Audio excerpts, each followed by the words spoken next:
Welcome to More Than Miles, the podcast created to look deep into what it means to be a runner and endurance athlete.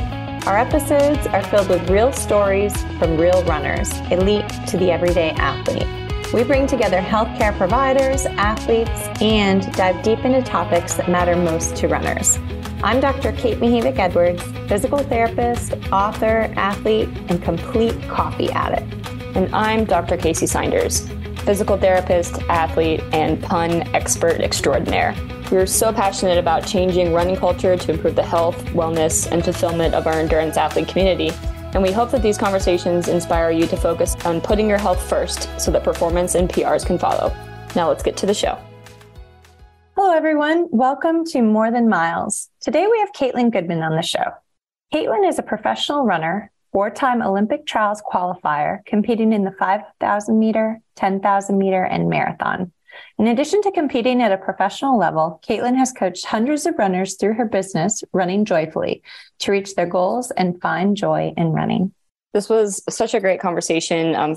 For me personally, it was really special to get to sit down with the two people who have the most influence in my life. Kaitlin is my coach, and she's so very good at what she does. But we got to talk about where the name Running Joyfully comes from, how she got started in both running and coaching, and what she's excited about this year. She's training for Boston and has some really big goals. And so she'll definitely be one to watch and to cheer on as April gets closer. So please enjoy this conversation with Kaitlin Goodman.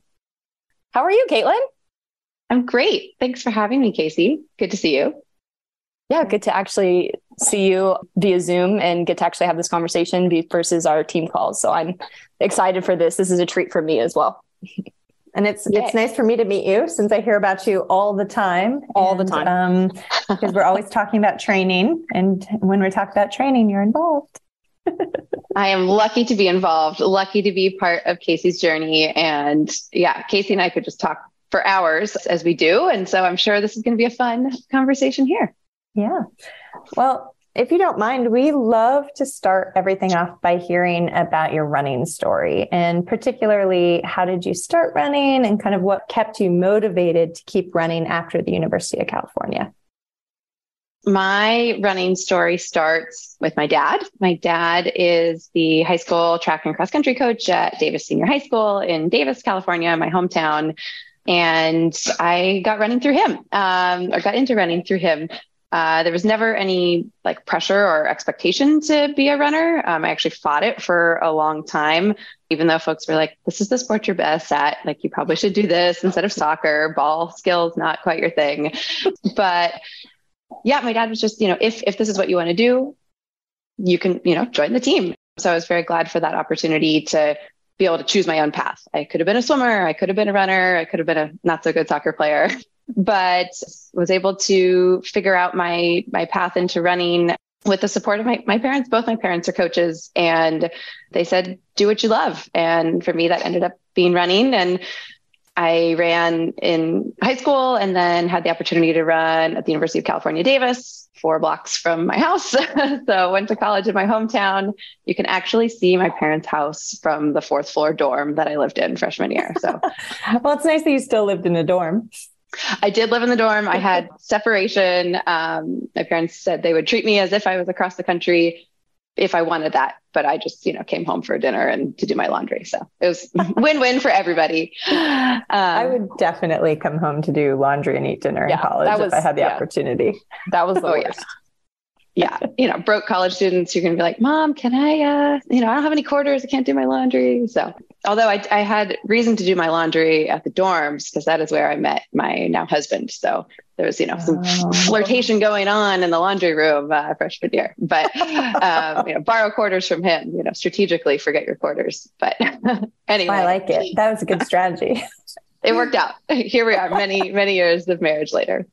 But yeah, to keep running after college, I ran for 5 years at UC Davis. I took a redshirt year and took my 5th year for track. And I just had a lot of unfinished business at the end of college. And I was looking at women running the 10,000 on the track at the Olympic Trials and saying, that's really amazing. I would love to do that. How do I do that? And just feeling like I maybe would have a shot to do that. And so I decided to put some other professional and personal dreams on hold. Lived apart from my now husband for a while. We did long distance, turned down some cool professional and academic opportunities to say, let's go all in on this running dream. And like looking back on it, it sounds crazy. And as a mom now, I think I would have to take a step back if my son wanted to do this and say, is this really like the most strategic thing to do right after college? So I'm very grateful for my parents for saying, go for it and being fully supportive of that. I had a part-time job in San Francisco. I was making no money and just trying to run really fast and run down a dream. And I don't know, here we are like many, many years, over a decade later, still doing it. So I guess it worked out and I'm very grateful for that. That's the long-winded running story. No, I love it. And I do think it worked out. I think it worked out just fine, Kaitlin. Thank you. Yes, it's going well. Yeah. So I know your dad influenced you a lot growing up and that you stole the idea for the name for your business, at least Running Joyfully, from him. So I want to hear more about that story and how he used the moniker Running Joyfully. Yes, we joke. My dad's like, you owe me some royalties. And so, I always get him some nice beer when I go home and say, thanks, Dad. The mantra that my dad tries to instill in all the high school athletes that he works with. And you can imagine when he's working with goofy high school boys, they're kind of, what is this? Running joyfully, what? But by the end of a cross country season, they're really bought in. And that's a big part of his team culture is of instilling joy in the sport. And I think we look at high school and I mean, even earlier than high school athletics for youth, and it gets really serious really fast and you get really specialized really fast. And I worry about, kind of the mental health of these young athletes and their longevity in sport. And so I really appreciate that my dad was trying to instill that in his athletes, or at a young age so that they can have a lifelong relationship with running. And that's really his mission, whether you are one of the top athletes in his program, winning state titles, going to nationals. Many of his athletes have gone on to run in college and run professionally. Or if you're the back of the packer and, the person who's coming in last, he's definitely had kids, who are doing the walk run and literally last in the high school race. And he says, I still want them to have the same positive experience, the same joyful experience, and have the team culture be supporting that person who's winning a national title and that person who's, bringing it home at the end of the end of the race.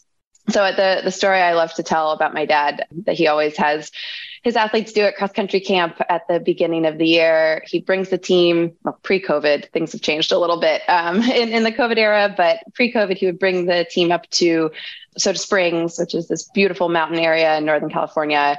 I mean, how can you not run joyfully there? Because it's just gorgeous. There's altitude. So thin air, that's a little hard to breathe, but otherwise it's breathtakingly beautiful. And he tells his kids to go out on the run and just soak up the trail, the nature, the people you're with, your teammates, this awesome experience on this long run. And when you get to the summit up at Soda Springs, to yell out at the top of your lungs, I'm the luckiest kid alive. And, it sounds kind of goofy, but it is so magical. If you go on a run on the Pacific Crest Trail that weekend, you're just going to hear all these kids shouting, I'm the luckiest kid alive. And it echoes across the lake. It's really cool. So that's kind of the embodiment of the Bill Gregg Running Joyfully that I totally stole from him and try to adopt in my own running and my own coaching. I mean, if it works, you got to do what works. I know, as you say, joy is a superpower, right? I do believe that. I really do believe that. Yes, I do. Yeah. Kate can attest. I've not always had that kind of relationship with running. No, you haven't at all. And it's really nice to see the switch. It's very nice because I completely understand. And, with everything that I've been through, I wish that I had seen it from that lens a little bit more. I think I did, but I certainly could have done it a little bit more. And I think I would have remembered things a little differently. So yeah, I think it's a great message and a great way to have people train and then build a relationship with running, because it is a relationship. Sometimes it goes well, sometimes it doesn't. And I think it's really important to acknowledge that, right? This is not to say that I am going out on every single run and, it's rainbows and unicorns and I am so happy. I have not run yet today because it is gray and dreary and I will probably be kind of grumpy about my run. And probably not the most joyful. And I think it's important to kind of see that joy on a spectrum, and you know that it's going to be a moving target, and there's no value judgment if some of these runs are less joyful. Like that's all part of the spectrum, and part of our relationship with running. There's going to be seasons that may be more or less joyful. Kacy and I have talked about that, and I certainly, coming back postpartum, that was far from joyful and far from much running. So yeah, it ebbs and flows. We weren't going to ask about it until later, but since you brought it up, will you talk to us a little bit about your journey coming back to running postpartum? How was it? And what are kind of the biggest things you learned? Like, what are the big wins and what are the things that were unexpected? Yeah. Oh, great question. I think humbling is the best way to frame the postpartum journey. And I think everyone has said, with having a child and just giving birth, the best plan is to have no plan and to be open and flexible. And that is definitely how I went into birth and how I went into my return to running. I didn't have timelines or concrete expectations and was really hoping to be flexible and fluid with things. And even with that, it was still really humbling. So I waited 9 weeks to begin running, and I don't think I've shared this yet, but I had a C-section. And so that, requires a little bit of a different return to run. So was just wanting to be respectful of major surgery on your body and really take things slow. I wanted to make sure not to rush back. And that was hard because you see on Instagram, people running, a week after birth, people I compete against, people I aspire to be as talented as, returning quickly, and every journey is your own. And I know that, but it's still hard to see Strava and see Instagram and play the comparison game. And so I tried to just really be heads down and say, this is what my body needs, and try to really be evidence-based in my return to run, which I found to be also challenging. And Kate, really appreciated your book because Kacy sent me so many resources and PT friends, pelvic floor PTs, really, being supportive. But I think it's hard, and there's a lot of noise on the internet about what you can and can't do, and not enough research on women's health and women returning to sport at all levels. And then at an elite level, I was struggling to find what I should be doing. So all that to say, I tried to come back really slowly and try to be really smart about my return, and was doing walk run, very gradual, had built that up with a lot of, cross training and strength. And I did a lot of hiking in the pre-running time. And even with all that, I had some calf issues. My calf flew up on me out of nowhere. So I try to be a consumer of scientific research to guide my return to run, but I really had to turn to anecdote and stories from friends and say, hey, did you have this calf issue? What did you do? And just crowdsource it with my friends who've been through it before. So appreciating the community of mothers who've, walked or run this same path as me now, and getting guidance there. Great to have a wonderful PT here to help guide me. But I was really not doing any consistent training and able to really have any momentum until probably September. And I had my baby at the end of February. Yeah. So it was a long road. I was not not running CIM as I had hoped in my original plan. But it means I got to cheer on Kacy. So, silver linings. But that's right. Well, I love that you're being so open and honest about it, because Kacy will even send me like text messages of people on Instagram that'll say things like we had one we looked at this week. It's so interesting the way people say things about coming back from running. And a lot of times they'll say, oh, I know that the professionals say we should wait 8 to 12 weeks, but we don't need to do that. We know our body. And it's just really interesting, because I do think that when someone does that, it can really put a lot of people in harm's way, because everybody is so different. And you're right. Like, you think even as a professional athlete that you would be able to bounce back quickly, but you can't control how your body responds to being pregnant. Postpartum. No, absolutely. That was really hard for me as someone who usually feels very in control in her body, and would like to think I know my body very well at this point in my career, and to just have all these curveballs, the calf issue that I had. I have no history of calf issues. I had done calf strengthening during pregnancy and postpartum. And it was just like, out of left field and not a lot of rhyme or reason to it. So I think the randomness, or what felt random, was really hard for me, especially as someone who likes to be in control. And don't we all love that idea of control? Yes, the idea of it. The idea of control makes it so much better to walk through life thinking you have some control, but it's true. So, well, thank you for sharing that. I hope that helps a lot of people, especially when there are so many confusing messages out there. Yeah, I think there are a lot of confusing messages, and it's just, I think I see a lot of people talking about the comeback, and I've really started to reject that word of comeback, because I'm a totally different Kaitlin than I was before baby.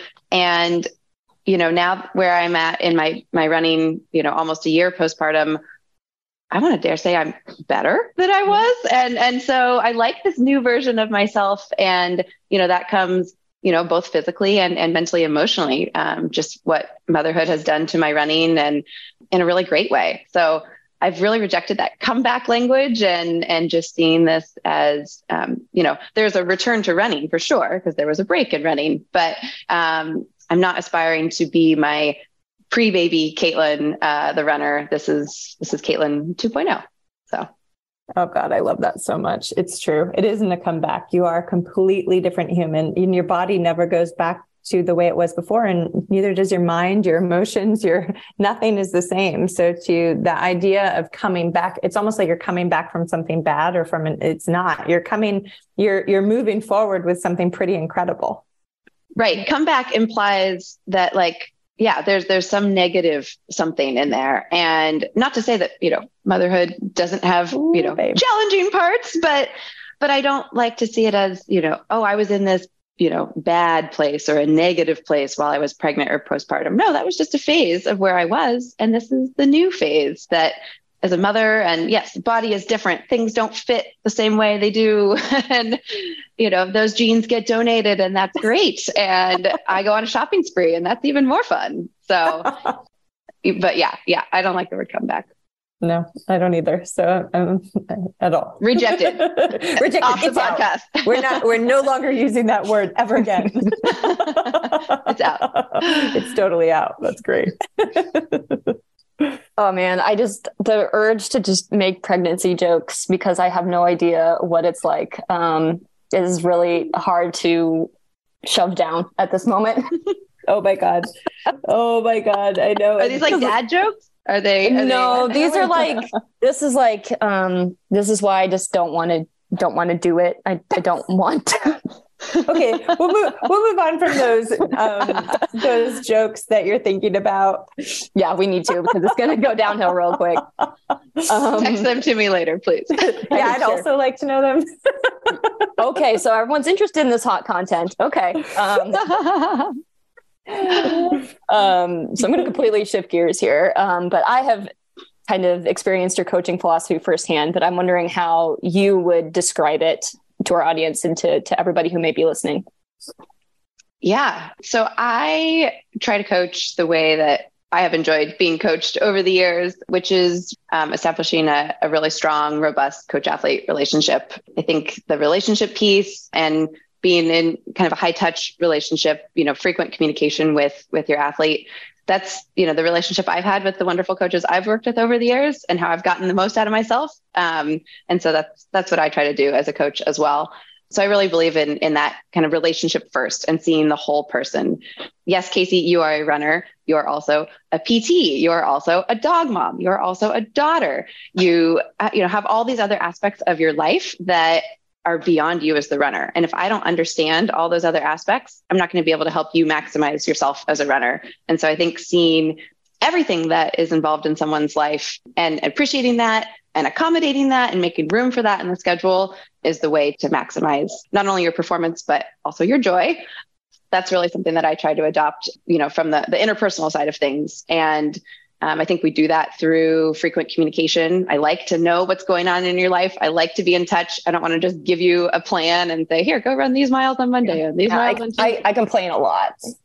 You don't complain. No. Whatever. I bet she does. But complaining is part of it, right? I mean, it's all part of it. I was talking to my coach this weekend and I was like, it's going to be 35 degrees for my long run. And, I was like complaining. I've gone soft since I, moved away from New England. 35 is not that cold. So that's okay. I had that same experience. I moved up to New York for a year, and I'm from, New York and Vermont. I left because it was, there were a lot of reasons I came back to Atlanta, but one of them being that it was so freaking cold. I was dying. Yeah. 35 used to be like balmy when I lived in New England. You'd be like, it's above freezing. This is great. And then, this weekend, I'm going to be so cold. I can't do this long run. I just like to say our blood thins, right? You know what I mean? Our body gets used to it. We're acclimating to the place that we live in. It has nothing to do with how tough we are. Thank you. I'm going to hold on to that. Please do. So what do you love most about coaching?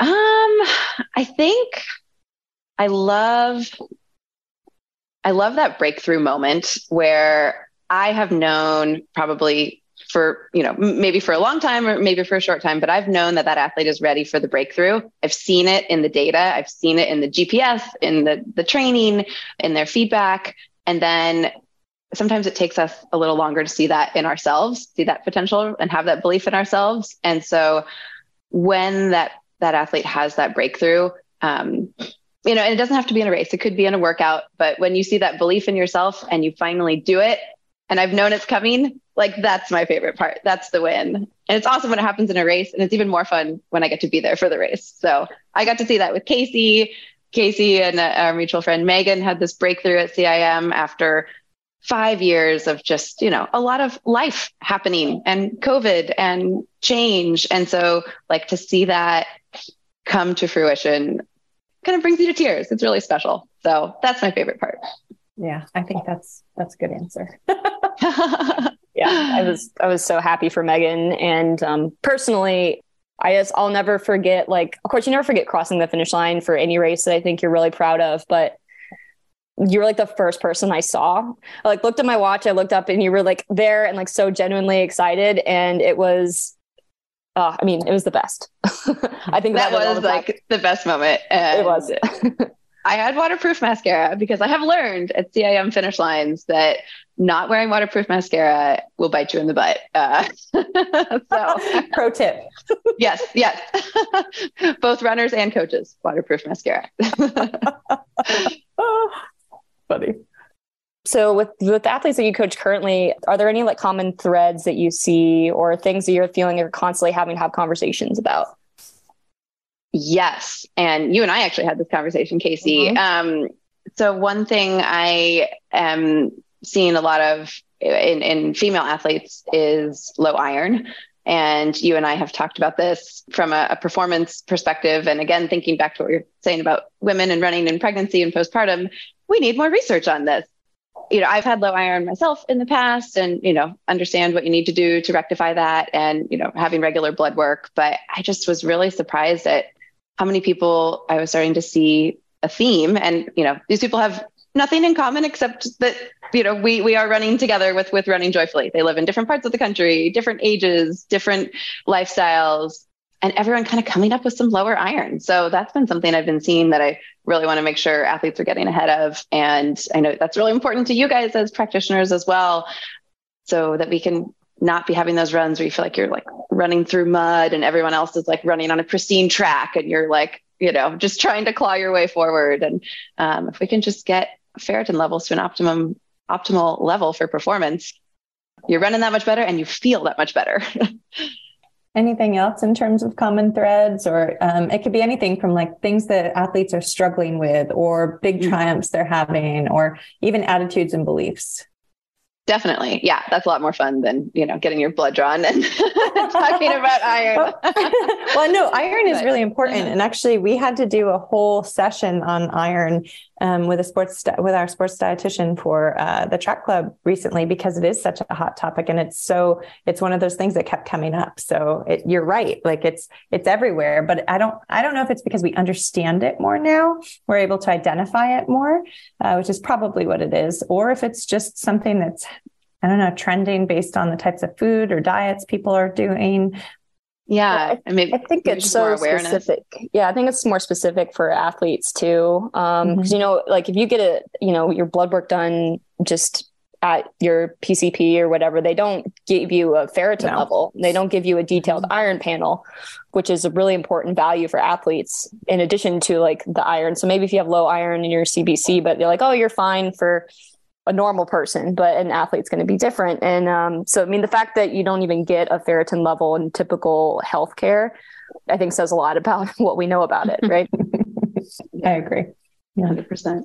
But yeah, thinking about things that I'm seeing, trends and patterns, I think I just see women really leveling up and dreaming bigger right now. And it's been really fun as both an athlete and trying to level up myself, but then also in the athletes I coach, I see a lot more women just looking at times that previously may have felt out of reach or benchmarks, a sub-3 or an OTQ.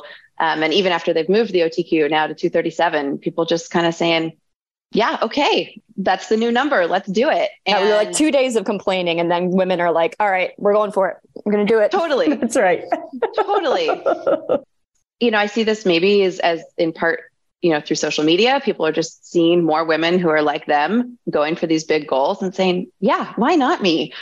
Whatever that goal is, it might be a BQ, it might be sub-4 in the marathon or sub-2 in a half marathon. But, majority of the people I coach are women. I have a few guys, but I just see a lot of women just kind of dreaming bigger than I've seen folks do in the past. And I think some of that is also coming out of the pandemic, and a lot of us, just were training for a long time without any in-person races to go after, gained a lot of fitness. And then saying, yeah, why can't I take 20 minutes off my marathon PR? I had a friend do that this year, and it was so cool to see. And times that she'd never had dreamed of or thought about suddenly were on her radar. And then she just went out and did it. It's really cool to see a lot of ladies going after that and then doing it. Yeah, that's really cool. So let's talk about you leveling up a little bit. What are you doing differently? What does training look like for you right now? I hope I'm not going to jinx myself, because I feel like every time confidence, girl. All right. No jinxing. No jinxing. No jinxing. I mean, things are going really well right now. I'm having the most fun with training that I've had in a really long time. And I think it's a combination of factors. I've moved, I've changed coaches. I know my body, better than ever, having gone through some injury stuff a couple years ago and just really had to relearn how to run in this body and get really strong and prioritize PT and strength. And so I think I'm running more efficiently biomechanically than ever, which is great, but also just having a lot of fun with it. I have a great group of moms that I run with here in Seattle, and they all have kids a little bit older than me. And so they've just been this amazing kind of village as you're going through new motherhood and you are exhausted and you're up 3 times a night. And then you try to go do a long run. They've been there and they get that and they support you in that. And they're okay when you're 10 minutes late because you're still breastfeeding. And so that community has been really great on the one side. And then continuing to challenge me and keep me in that professional mindset has been training with Rebecca Mira, who runs professionally for Wazelle. She's a miler. So we kind of rarely meet in the middle as a marathoner and a miler. But when we do, it's been really great. And just even to meet her for a warm up, even for doing 2 completely different workouts, it just puts me there at a time and a place. She is, a full on professional for Wazelle. And so I'm like, okay, yeah, you got to bring your A game. You got to bring your professional game. You're training with Rebecca today. And so that's been really wonderful. So what about the Boston course? So let's say if someone's listening, maybe they're running their first Boston Marathon, which by the way, if you're listening, congratulations for qualifying for the Boston Marathon. It's a very, very big accomplishment. But what advice would you have related to the course? I would say give yourself a speed limit in the first half and do not get any speeding tickets in that first half. I think it's just really easy to get caught up in not only just purely the topography of the course and the downhills early, the elevation, but also just the energy. Like Kate, what we were talking about, just, it's Boston. It's, there's so many people, your friends and family are there. People you don't even know are so excited for you and cheering and screaming. And so I think it's really easy to get caught up in that and get caught up in your fellow competitors around you. And and go out way too hard and then really kind of hate life when you get to Newton. Yeah. So I like to think of, you have a speed limit and you want no speeding tickets. And, after you get past BC and you come down that hill and you're starting to head into Brookline, then you can go for broke and have some speeding tickets, right? There's, about 10K to go, but no speeding tickets, especially in the first half. I think that's really good advice. It is so easy to get caught up. Oh my God. And it's so much fun. And then you also have to wait for the start for so long that it's just like, if you're anxious at all, just forget it.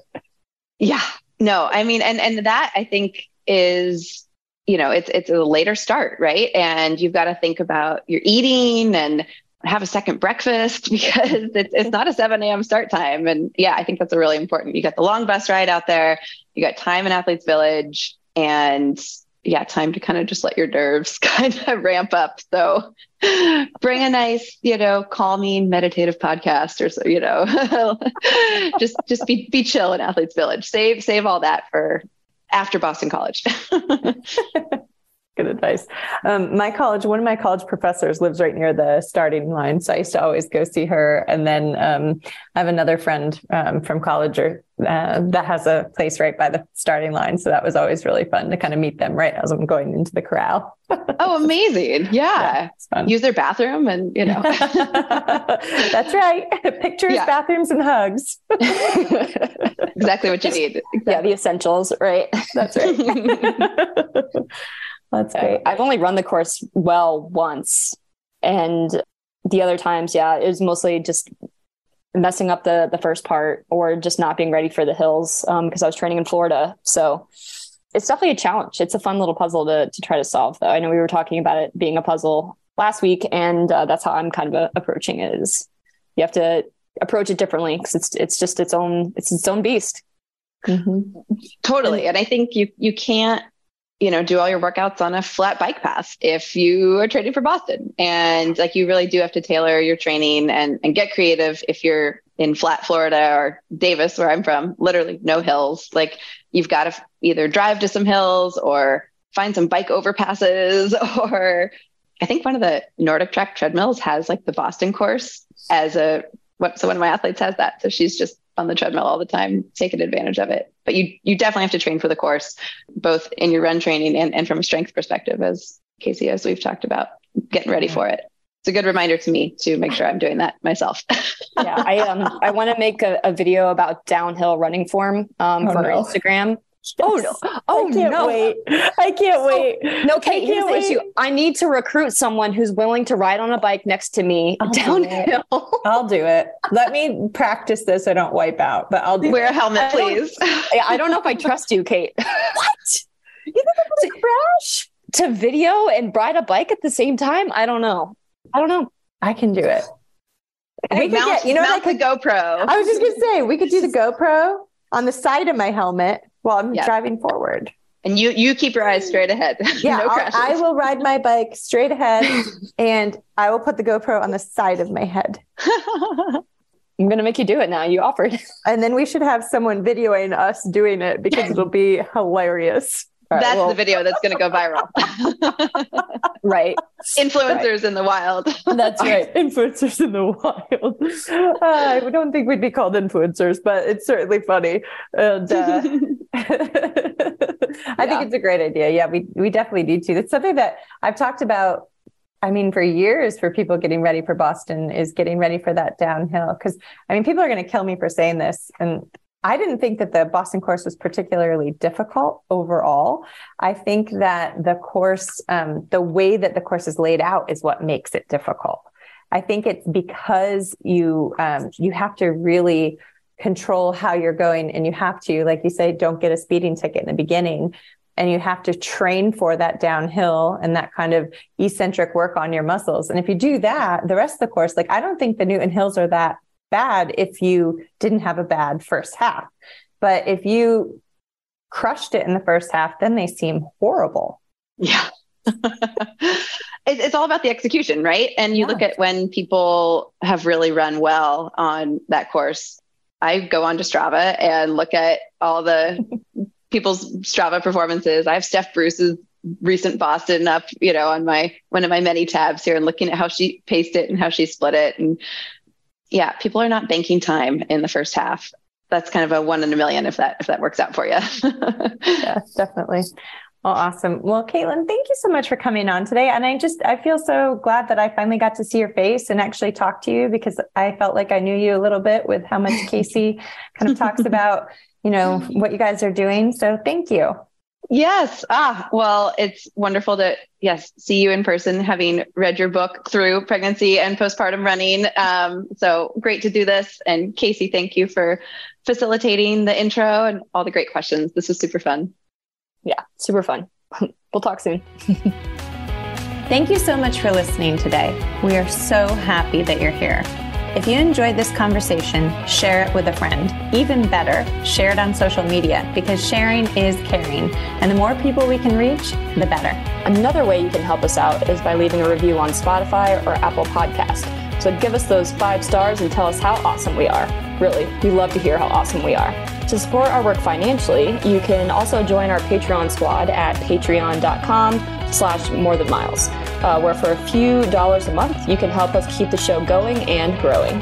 This season is sponsored by Fast Bananas. Why buy multiple subscriptions made for everyone when you can have one specifically crafted for runners?